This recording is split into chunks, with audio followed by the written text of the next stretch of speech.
Oke, lanjutan dari materi yang tadi ya. Kalau tadi ini sudah saya jelaskan tentang gambaran umum sistem manajemen bencana massal. Kita lanjut ke slide selanjutnya, yaitu korban bencana atau disaster victim. Jadi intinya adalah korban bencana itu ada 3: mengungsi, cedera, atau dia meninggal. Nah, ini di tahap pra rumah sakit. Ada pencarian dan penyelamatan, perawatan di lapangan, dan pos penata laksanaan evakuasi. Perawatan di lapangan ini ada triase, pertolongan pertama, dan pos medis lanjutan. Ini untuk pencarian dan penyelamatan, nanti bisa dibaca sendiri. Tim ini akan berfungsi untuk melokalisasi korban, memindahkan korban, memeriksa status kesehatan korban, memberi pertolongan pertama jika diperlukan, memindahkan korban ke pos medis lanjutan jika diperlukan. Oke, untuk perawatan di lapangan dilakukan jika daerah di mana terjadi bencana tidak tersedia fasilitas kesehatan. Jadi, misalnya nih, ada kecelakaan di daerah Solo Baru misalnya. Ada kecelakaan lalu lintas di daerah Solo Baru. Sudah dilakukan pencarian dan penyelamatan. Korban sudah dipindahkan, kemudian sudah diberikan pertolongan pertama. Nah, ternyata di daerah sekitar situ tidak ada fasilitas kesehatan yang cukup untuk menampung, maka bisa dilakukan perawatan di lapangan. Jadi perawatan di situ.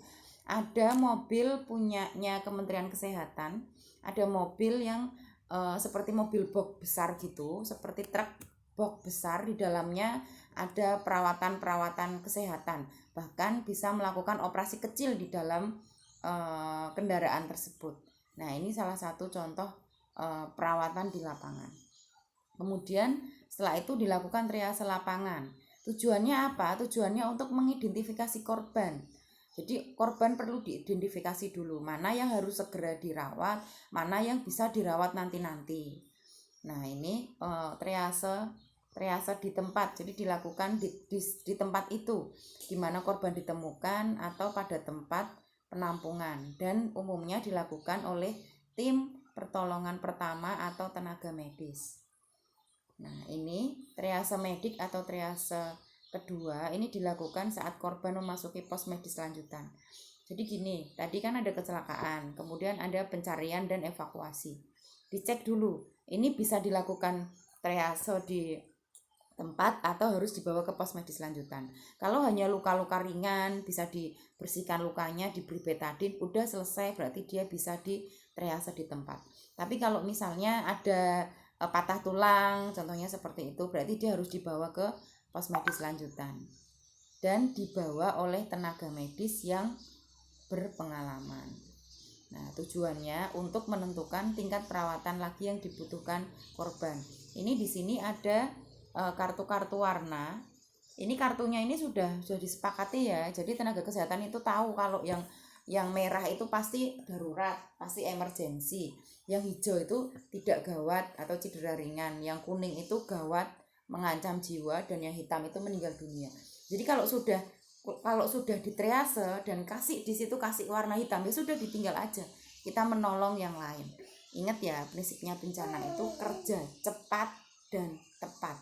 Mana yang butuh pertolongan dulu, mana yang enggak. Kalau sudah meninggal, yang ngapain diurusin? Ya sudah, kita membantu yang lain yang masih membutuhkan bantuan kita. Setelah itu ada triase evakuasi. Ini triase ketiga.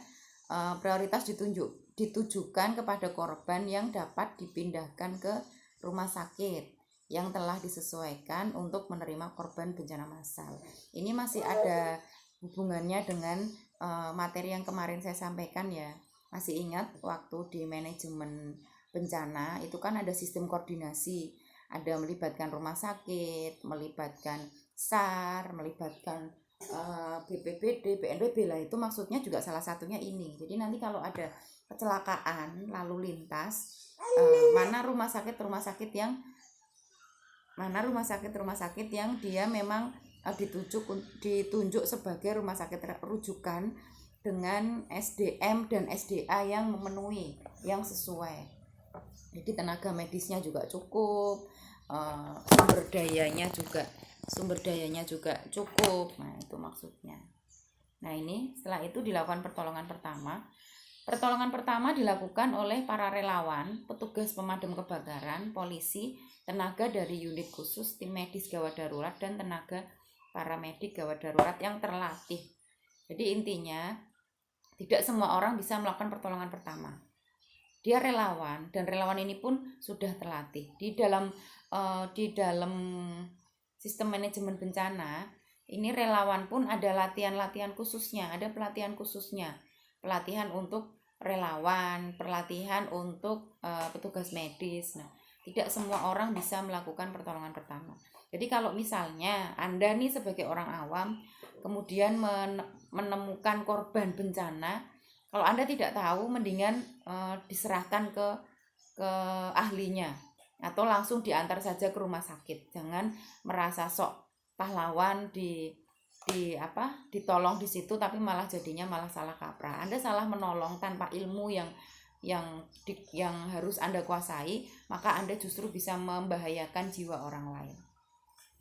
Nah, setelah tadi dilakukan pertolongan pertama, kemudian dibawa ke pos medis lanjutan. Salah satu tujuannya adalah untuk penyelamatan dan perawatan pada bencana massal. Tujuannya apa? Menurunkan jumlah kematian dengan berusaha memberikan perawatan yang seefektif mungkin, secepat mungkin, sebaik mungkin. Oke. Nah, ini daerah perawatan khusus yang dilengkapi dengan peralatan medik sederhana merupakan garis depan dari upaya pertolongan korban kecelakaan massal dan disebut pos medis lanjutan. Nah, ini setelah tadi ditangani di pos medis lanjutan, kemudian dilakukan evakuasi atau pos penata laksanaan evakuasi. Ini tujuannya, fungsinya apa? Fungsi pos ini adalah mengumpulkan korban dari berbagai pos medis lanjutan. Korbannya mana saja, melakukan pemeriksaan ulang, meneruskan atau memperbaiki upaya stabilisasi korban, memberangkatkan korban ke fasilitas kesehatan. Jadi setelah dari sini ini dievakuasi lagi, ini bisa ditangani di sini atau harus dirujuk. Oke, selanjutnya tadi kita sudah di tahap prahospital, dan di sini kita masuk ke rumah sakit atau hospital disaster plan. Ini memerlukan data, memerlukan perencanaan tentang organisasi dan penata laksanaan, sumber daya, komunikasi dan transportasi, tata kerja operasional dan lain-lain. Ini tugas dan tanggung jawab rumah sakit. Nanti bisa dibaca. Ini juga tugas dan lanjutan dari tugas dan tanggung jawab rumah sakit. Oke, terima kasih. Sekian materi dari saya. Nanti jika ada yang mau ditanyakan, bisa langsung chat di WA group.